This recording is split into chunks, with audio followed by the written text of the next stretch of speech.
विद्या जी अपनी बहू की बातों से परेशान रहती थी। बहू उन्हें बात बात पर बातें सुनाती रहती है। उन्हें रसोई में किसी भी चीज़ को बनाने की मनाही है। वह घर का सारा काम करती लेकिन फिर भी उन्हें बहू कुछ समझती नहीं है।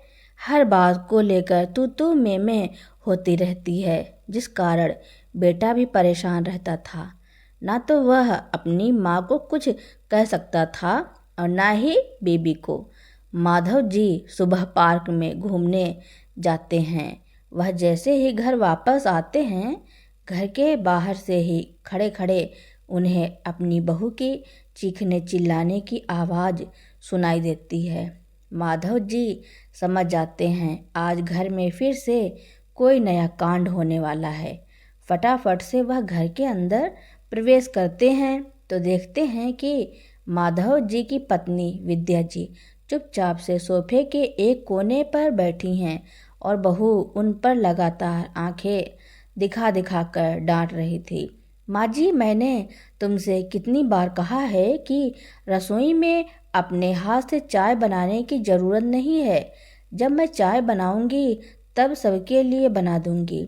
अपने लिए अकेले चाय बनाती हो तो सारा दूध खत्म कर देती हो और हमारी चाय में पानी मिला देती हो। सोफे के कोने में बैठी विद्या जी डरते हुए अपनी बहू से कहती हैं, बहू, मैं ऐसा क्यों करूँगी कि तुम्हारी चाय में पानी मिलाऊंगी? मैं तो एक पतीले में सबकी चाय बनाती हूँ और सबको एक जैसी चाय देती हूँ। मैं तुम्हारी तरह। विद्या जी इतना कह ही पाती हैं कि सामने खड़ी बहू विद्या जी पर भड़कते हुए कहती है, क्या कहना चाहती हो माँ जी? क्या मैं तुम्हारी चाय में पानी मिलाती हूँ और खुद दूध की चाय पीती हूँ? नमिता के चीखने चिल्लाने की आवाज़ सुन करके माधव जी का बेटा शिवम अपने कमरे से बाहर आकर कहता है, क्या सुबह सुबह तुम सास बहू चिक चिक करने लगती हो? सुकून से सोने भी नहीं देती हो? अरे, तुम्हारे इस चाय और पानी की वजह से ही मैंने माँ का आधा लीटर दूध अलग से लगवा दिया था और तुम्हारा 1.5 लीटर दूध अलग आता है। फिर क्यों चाय को लेकर के झगड़ा हो रहा है? इस समस्या का समाधान तो हमने पिछले महीने ही कर दिया था। विद्या जी कहती हैं, बेटा, दरअसल कल मेहमान आ गए थे तो उन सब की चाय बनाने के लिए मेरा आधा लीटर दूध खत्म हो गया था। आज सुबह चाय बनाने के लिए मैं रसोई में गई तो बहू ने मुझे चाय नहीं बनाने दी। उसे लग रहा था कि मैं उसका दूध खत्म कर दूंगी। अरे, मैं तो उसके लिए भी चाय बनाती ना। माधव जी बहू की बातें सुन करके उल्टे पांव घर से बाहर निकल जाते हैं।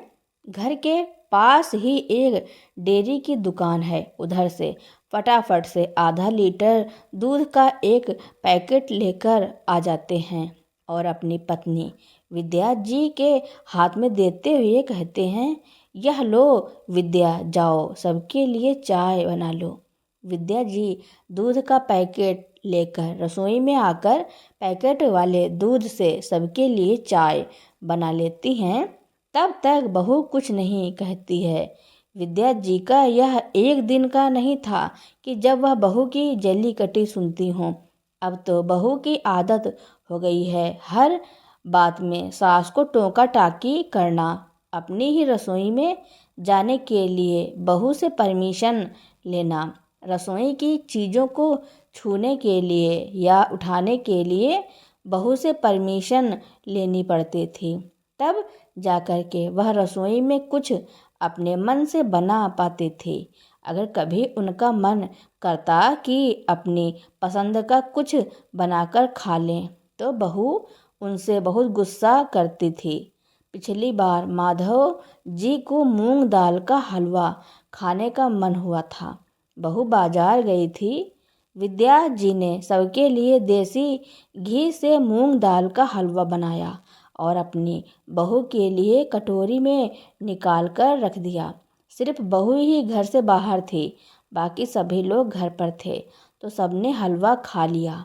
नमिता जब वापस आई और घर में हलवे की महक देखी तो अपने हाथ में लिए सामान को सोफे पर पटक कर रसोई की तरफ भाग कर गई कि पता नहीं माँ जी देसी घी में क्या तल रही हैं, बढ़िया खुशबू आ रही है, बहुत कुछ अच्छा बनाकर खा रही हैं। विद्या जी ने पूरी रसोई की सफाई कर दी थी, बर्तन भी धोकर रख दिए थे, लेकिन देसी घी की महक अभी भी रसोई में भरी हुई थी। माँ जी, तुमने क्या बनाया है? बड़ी अच्छी खुशबू आ रही है। अकेले अकेले बनाकर खा लिया है। विद्या जी रसोई में आती हैं और कहती हैं, बेटा यह देखो मैंने हलवा बनाया है। तुम्हारे पापा जी को हलवा खाने का बहुत मन हो रहा था, बहुत दिनों से कह रहे थे, तो आज मैंने बना दिया। पास में रखी कटोरी को बहू को देती हुई कहती हैं, यह लो बहू, तुम भी खा लो। हलवे को देख करके नमिता कहती है, हलवा तो बहुत अच्छा बना है, बहुत घी और मेवे भी पड़े हैं, लेकिन माँ जी जरा देख कर खर्च किया करो। आपके हाथ की चीज़ स्वादिष्ट तो बनती है, पर आपके हाथ से घी और मेवा कुछ ज़्यादा ही खर्च हो जाता है। देखो ना, हलवा खाने के बाद भी कटोरी में कितना सारा घी लगा हुआ है। आपको पता नहीं होगा, घी के दाम 1,000 तक पहुंच गए हैं। हर चीज़ कितनी महंगी हो गई है। अब से कुछ बनाना हुआ करे तो एक बार मुझसे पूछ लिया करो। मुझसे पूछे बिना रसोई में कुछ मत बनाया करो।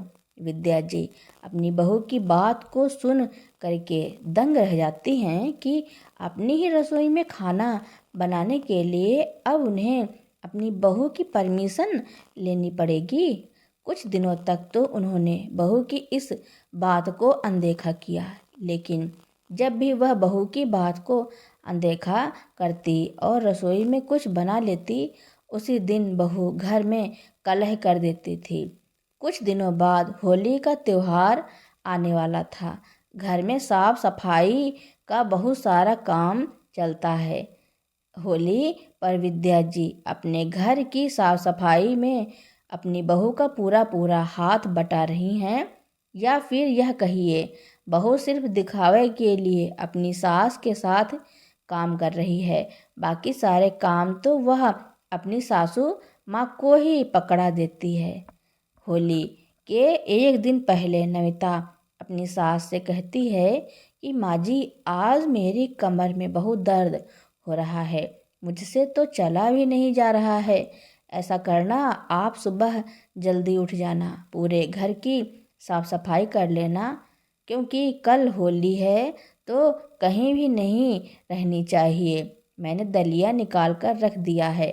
सुबह का नाश्ता भी आप बना लेना, जिससे शाम का काम करने के लिए मेरे शरीर में एनर्जी बची रहे। अगर मैं सुबह से ही काम में लगी रहूँगी तो शाम को होली का ढेर सारा खाना नहीं बना पाऊँगी, और हो सके तो दोपहर के लिए भी कचौड़ी और सब्जी बना देना। मैं पूड़ियाँ निकाल दूँगी या फिर सबके लिए मैगी बना दूँगी। बहू होली वाले दिन 10 बजे तक सोकर उठती है। विद्या जी सुबह 5 बजे उठकर पूरे घर की साफ सफाई करती हैं। ऊपर छत से लेकर बाहर के दरवाजे तक अच्छी तरह से झाड़ू लगाकर धुल देती हैं। फिर सारे भगवान को नहलाकर उनकी पूजा अर्चना करती हैं। यह सब काम करते करते सुबह के 8 बज गए। 8 बजे माधव जी भी पार्क से घूम कर आ जाते हैं। फिर विद्या जी ने सबके लिए चाय बनाई। बहू और बेटे की चाय पतीले में ही छोड़ दी, क्योंकि जब बाद में उठेंगे तो गरम करके दे दूंगी। क्या बात है विद्या, आज बड़ी जल्दी उठ गई हो, नहा भी लिया है, पूजा भी हो गई है। हाँ, आज होली का त्योहार है तो सोचा जल्दी उठकर सारे काम निपटा लूँ, नहीं तो पूजा करने में देर हो जाती है। अच्छा, बहू नहीं दिखाई दे रही है, अभी तक सोकर नहीं उठी है क्या? उसके लिए भी तो होली है। बहू की कमर में दर्द हो रहा था, इसलिए उसने मुझे कल ही कह दिया था कि वह सुबह लेट उठेगी। चलो, मैं तो बातों बातों में इतना लेट हो गई हूँ, मुझे तो नाश्ता भी बनाना है। बताओ आप नाश्ते में क्या खाएंगे, मैं वही बना लूँगी। फिर अचानक से याद आता है कि बहू ने तो एक कटोरी दलिया निकाल कर रखी है, तो वही बनानी पड़ेगी। इसके अलावा वह अपने मन से कोई नाश्ता नहीं बना सकती है, नहीं तो बहू बहुत गुस्सा करेगी। विद्या जी रसोई में दलिया बनाने चली जाती हैं। घर के सारे काम हो जाने के बाद 10 बजे सोकर नमिता उठती है। 12 बजे तक अपने सारे काम धाम करने के बाद रसोई में आती है तो दोपहर में सबके लिए तहड़ी बना देती है।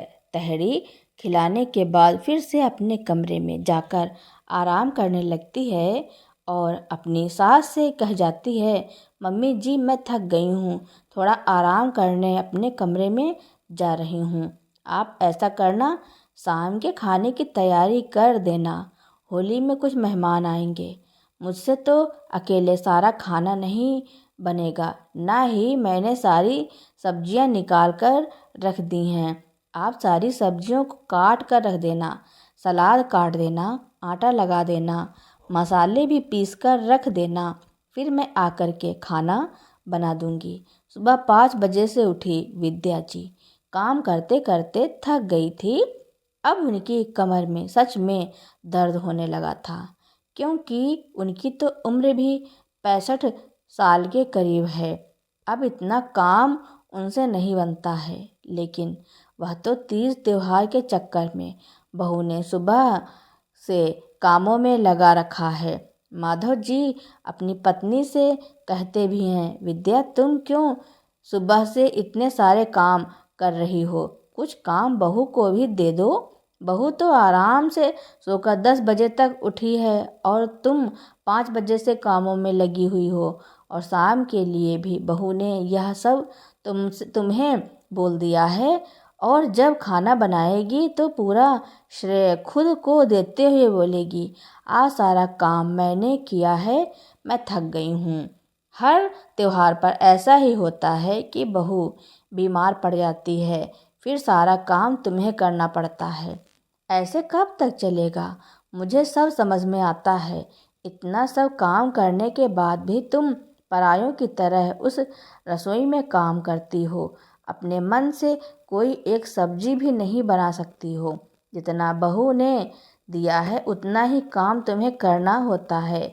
मैंने सुबह से ही लौकी की सब्जी लाकर रखी थी, लेकिन बहू के डर से तुमने उसको बनाया तक नहीं। एक बार बहू से पूछ लोगी तभी बनाओगी। यह सब मुझे बिल्कुल भी अच्छा नहीं लगता है। विद्या कि मेरी पत्नी मेरे ही घर में परायों की तरह रहे, सीधी साधी। विद्या जी कहती हैं, अरे ऐसा नहीं है, सच में बहू की कमर में दर्द हो रहा होगा, तभी तो वह कह रही है। एक बार दर्द होता है तो समझ आता है, हर त्योहार पर दर्द होता है तो ऐसे कैसे वह भी दूसरे दिन सारा दर्द गायब हो जाता है। तो क्या करें, अब बहू बेटे के साथ रहना है तो काम तो करना ही पड़ेगा। बैठे बैठे खाने को तो रोटियां भी नहीं मिलेगी। अब तो मुझे इन्हीं बातों में उलझाए रहेंगे तो शाम का खाना बनाने में मुझे देरी हो जाएगी। मैं रसोई में जा रही हूँ। इतना कह करके विद्या जी रसोई में जाकर सारी सब्जियां काट के छील कर रख देती हैं, मसाले पीस देती हैं, आटा लगा देती हैं। बहू रात में आकर खाना बनाती है। सब कुछ होने के बाद विद्या जी के पैरों में बहुत दर्द होने लगा है, क्योंकि सुबह से वह लगातार खड़ी हुई हैं। वह एक कटोरी में सरसों का तेल गर्म करके अपने कमरे में जाती हैं और अपने पैरों पर तेल लगाकर धीरे धीरे खुद ही दबाने लगती हैं। माधव जी कहते हैं, मैंने तुमसे कितनी बार कहा है कि जितना काम बने उतना ही किया करो। कल के दिन बीमार पड़ जाओगी तो कोई तुम्हारी सेवा भी नहीं करेगा। अब तुम्हें किसी भी त्योहार पर इतना सारा काम करने की ज़रूरत नहीं है। माधव जी अपनी पत्नी को समझाने की कोशिश करते हैं। कुछ दिन बाद विद्या जी की बेटी प्रिया अपने माँ बाप से मिलने के लिए आती है।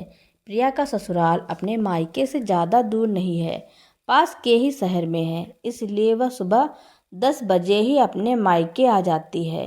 पूरा दिन अपने मायके रुकती है।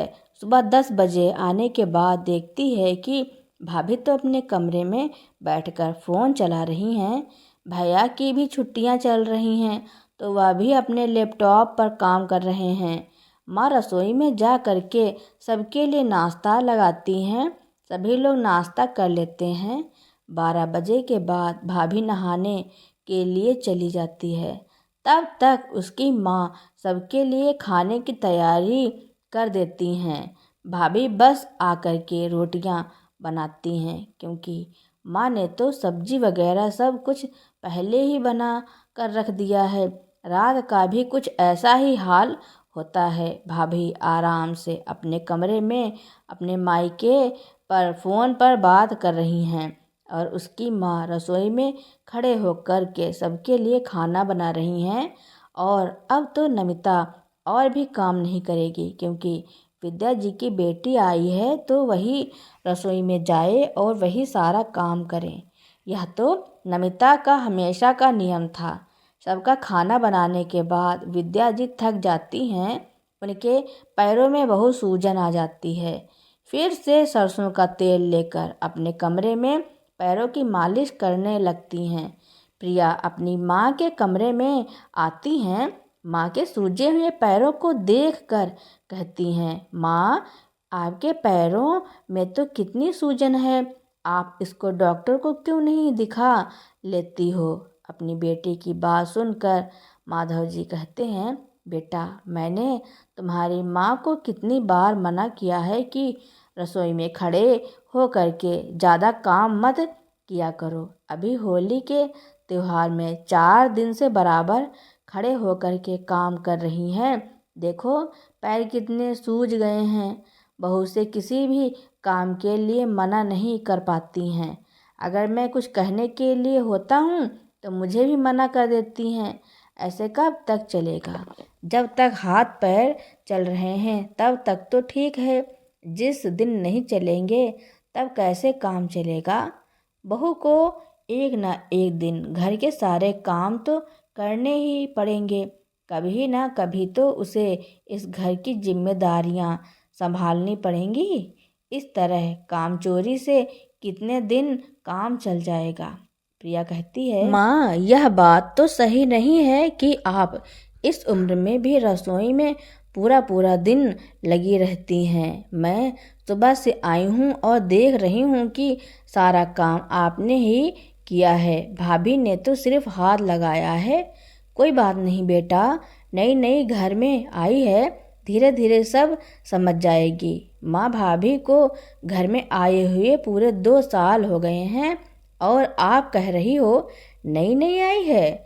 आप इस तरह से आगे आगे काम करती रहोगी तो भाभी क्यों करेगी।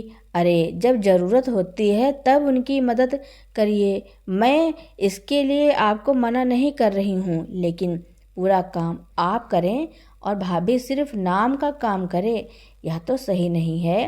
क्या भाभी को दिखाई नहीं देता है आपके पैर सूज गए हैं। माँ अब आप काम के लिए नहीं उठेंगी। भाभी को जल्दी उठकर नाश्ता बनाना होगा। बेटा अगर मैं नहीं उठूंगी तो बहू चिल्लाने लगेगी। सुबह होते होते विद्या जी के पैर और भी अधिक सूज जाते हैं। अब तो उनके घुटनों में भी दर्द हो रहा है। सुबह वह चारपाई से उठने की कोशिश तो करती हैं, लेकिन उठ नहीं पाती हैं।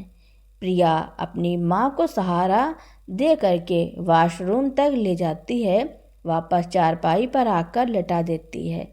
बहू 8 बजे सोकर उठने के बाद रसोई में जाकर देखती है कि उसकी सास ने नाश्ता बनाया या नहीं, लेकिन रसोई में तो कोई भी नहीं है। रसोई खाली पड़ी है, जैसी रात में जमी थी वैसी ही है, कुछ भी नहीं हुआ है।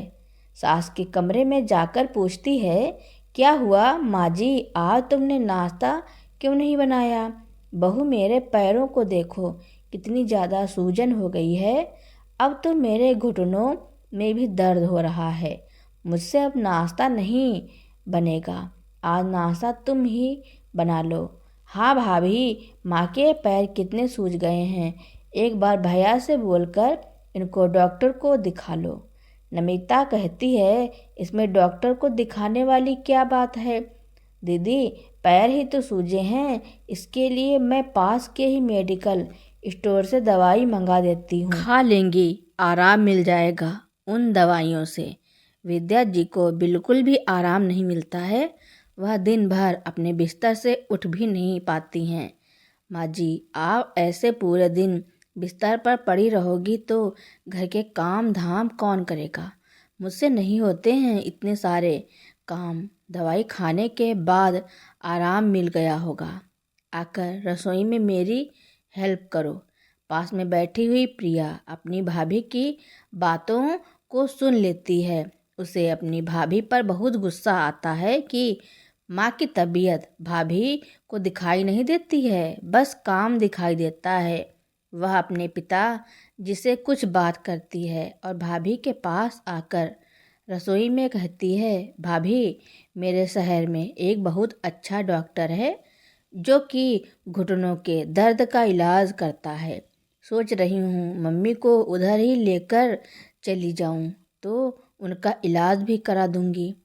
प्रिया की बात सुन करके नमिता खुश हो जाती है कि चलो, मम्मी का इलाज उसकी ननद करा देगी तो उसे पैसे खर्च नहीं करने पड़ेंगे। ठीक है दीदी, प्रिया कहती है। भाभी, वो बात यह है कि डॉक्टर ने कहा है कि इलाज के लिए मरीज को हर दूसरे दिन दिखाने आना होगा और भैया को तो इतना समय नहीं होता है कि वह हर दूसरे दिन मम्मी को मेरे पास लेकर आ सकें। उनके ऑफिस का इतना सारा काम होता है और पापा भी इधर के बहुत सारे कामों में बिजी रहते हैं, तो मम्मी को 2 महीने के लिए मैं अपने पास ही रख लूँगी। प्रिया की बात सुन करके नमिता चौंक गई। उसे लगा 2 महीने के लिए सास चली जाएंगी तो घर के काम कौन करेगा? सुबह से अपने पति के लिए और ससुर जी के लिए उसे नाश्ता बनाना पड़ेगा, घर की साफ सफाई करनी पड़ेगी। लेकिन अब जब उसने अपनी ननद से सास को ले जाने के लिए बोल दिया था तो मना भी नहीं कर सकती थी। विद्या जी के जाने के बाद माधव जी दूसरे दिन टहल के आने के बाद डाइनिंग टेबल पर आकर बैठ जाते हैं और नाश्ते का इंतजार करने लगते हैं। लेकिन नमिता तो सोकर ही नहीं उठी है। 9 बजे नमिता सोकर उठती है तो माधव जी कहते हैं, बहू, मुझे सुबह सुबह नाश्ता करने की आदत है, जल्दी से उठकर मेरे लिए नाश्ता बना दिया करो। नमिता झुंझलाती हुई रसोई से चाय, नमकीन, बिस्कुट अपने ससुर जी के सामने पटक कर कमरे में बड़बड़ाती हुई चली जाती है। तुम्हारी माँ चली गई हैं, अब उनके सारे काम मुझे ही करने पड़ रहे हैं। नमिता की कामचोरी की हरकतों से कहीं न कहीं उसका पति भी दुखी था, इसलिए वह कुछ नहीं कहता है। दोपहर में खाने के समय माधव जी पहले ही कह देते हैं कि बहू, समय से खाना बना लेना। सुबह नाश्ते की तरह टेबल पर बैठाकर मुझे इंतजार मत करवाना। अब तो माधव जी अपनी बहू से जो कहना होता है वह कह देते हैं, क्योंकि पहले तो विद्या जी उन्हें रोक देती थी। 3-4 दिन काम करने के बाद नमिता बहुत ज़्यादा झुंझला जाती है और गुस्से में अपने ससुर से कहती है, मैं तो तुम्हारी फरमाइश से तंग आ गई हूँ। सुबह से डाइनिंग टेबल पर बैठ जाते हैं, नाश्ता दो, खाना दो, रात का खाना दो। क्या मैं इस घर की काम वाली हूँ जो पूरा दिन काम करती रहूँ? आप मम्मी जी को बुला लीजिए और यह सारे काम मम्मी जी से करवाओ, मुझसे नहीं होते। माधव जी को बहू की बात सुनकर गुस्सा आ जाता है। क्यों बहू, तुमसे घर का खाना पीना क्यों नहीं बनता है? तुम्हारी बूढ़ी सास रसोई में खड़े होकर के यह सब कुछ कर सकती है, तो क्या तुम नहीं कर सकती हो? और फिर एक ना एक दिन तो तुम्हें यह सब कुछ संभालना ही है। कब तक अपनी सास पर निर्भर रहोगी? उसने तो पूरी जिंदगी किया है, थोड़ा बहुत अब उसको स्वतंत्र रहने दो, कामों से छुट्टी दो। ससुर जी का जवाब सुन करके नमिता गुस्से से तमतमा जाती है और सारी मर्यादाएं भूल जाती है कि सामने मेरे ससुर हैं। वह कहती है, मैं तुम्हारी कोई नौकरानी नहीं हूँ जो तुम्हारे लिए दिन रात खाना बनाती रहूँ। अगर इतना ही खाना खाने का शौक है तो जाओ अपनी बेटी के पास जा कर के रहो और उसी से ही खाना बनवाओ, उसके साथ ही रहो। मैं नहीं कर पाऊंगी यह सब कुछ। बहू, अगर मैं बेटी के पास रहूँगा तो और भी सारी चीज़ों का तुम ध्यान रख लेना। मेरी बेटी तो मुझे रखने के लिए तैयार है, क्योंकि बेटी दामाद बहुत ही अच्छे हैं। मेरी बेटी भी सरकारी नौकरी करती है, दामाद भी बिजली विभाग में है, कोई कमी नहीं है। और अगर मैं उनके पास जाऊंगा तो अपना सब कुछ लेकर जाऊंगा। उनके पास अपना यह घर बेचकर जाऊंगा। जमीन का जितना भी पैसा आता है, पेंशन के जितने भी पैसे आते हैं, वह भी अपनी बेटी को ही दूंगा। अगर तुम्हें यह सब कुछ मंजूर है तो मैं बेटी को फ़ोन कर देता हूँ कि बहू से मेरा खाना नहीं बनाया जाता है, इसलिए उसने मुझे बेटी के घर जाने के लिए बोल दिया है। मैं अपना सब कुछ लेकर के बेटी के घर जा रहा हूँ। मेरी बेटी कभी भी मना नहीं करेगी। अपने ससुर जी की बातें सुन करके नमिता सकपका जाती है। उसे तो अंदाज़ा ही नहीं था कि उसके ससुर घर की ज़मीन जायदाद की बात कर देंगे। उसे लग रहा था कि सब कुछ तो हमें ही मिलेगा, कौन है लेने वाला, हम उनके काम करें या ना करें। नमिता को समझ में आ गया था कि उसके ससुर जी जो कह रहे हैं वह कर भी सकते हैं। नमिता अपने तेवर को नरम करते हुए अपने ससुर जी से कहती है, अरे पापा जी, आप तो नाराज़ हो गए। मैं तो बस ऐसे ही कह रही थी। मैं अभी आपके लिए खाने को कुछ बनाती हूँ। बताइए आप क्या खाएंगे? जो तुम्हें समझ में आए वह बना लो, पर मुझे समय से खाना चाहिए। इतना कहकर माधव जी बाहर निकल जाते हैं। नमिता अपने कमरे में चुपचाप से आकर बैठ जाती है। उसे समझ में आ जाता है कि अगर इस घर में रहना है तो काम तो करना ही पड़ेगा। बिना काम किए अब इस घर में नहीं रह पाएगी, क्योंकि उसके ससुर जी ने तो सीधा सीधा बोल दिया है कि वह बेटी के पास जाएंगे तो सब कुछ अपनी बेटी को देंगे। फिर हम कहाँ जा कर के रहेंगे? मेरे पति की तो अभी इतनी अच्छी सैलरी भी नहीं है जिससे हम अपने घर का किराया दे सकें, खर्चा चला सकें। अभी तो ससुराल में रहते हैं तो ना तो ही हमें घर का किराया देना पड़ता है, ना ही खर्च के लिए पैसे देने पड़ते हैं, क्योंकि सारा खर्चा ससुर जी की पेंशन से होता है। और उसका पति जो भी कमाता है वह सारे के सारे पैसे बच जाते हैं। लेकिन घर से जाएंगी तो उसके सारे पैसे खर्च हो जाएंगे, बल्कि उतने तो पूरे भी नहीं होंगे। बहु सोचने विचारने के बाद दूसरे दिन ही नमिता सुबह सुबह उठ करके धीरे धीरे काम करने की आदत डाल लेती है।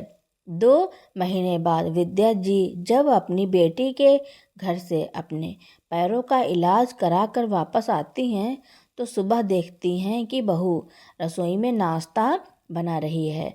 दोपहर का खाना भी बहू बना लेती है। विद्या जी रसोई में उसकी मदद करने के लिए जाती हैं तो बहू कहती है, अरे माँ जी, आप रसोई में क्यों आ गई हैं? मैं नाश्ता बना लूँगी, आप बस थोड़ा बहुत मेरी सहायता कर दीजिए, बाकी सारा काम मैं कर लूँगी। बहू के बदले हुए रूप को देख करके विद्या जी हैरान हो जाती हैं। माधव जी की तरफ प्रश्नवाचक नज़रों से देखती हैं। ऐसा कौन सा जादू कर दिया है इन 2 महीनों में कि बहू इतनी जिम्मेदार हो गई है। माधव जी मुस्कुराते हुए अपनी पत्नी से कहते हैं, तुम इसकी चिंता मत करो, बस अपनी बहू के हाथ की रोटियां खाओ, बाकी सब कुछ तुम मुझ पर छोड़ दो।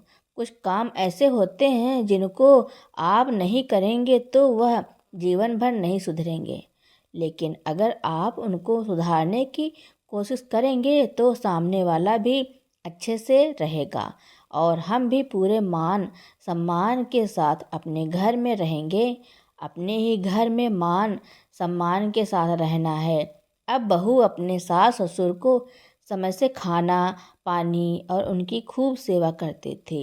उन्हें किसी चीज़ की कमी नहीं होने देती थी। वह जान चुकी थी अगर उसने अपने सास ससुर को परेशान करने की कोशिश की तो उसके ससुर उसे घर से निकालने में 1 मिनट भी नहीं लगाएंगे।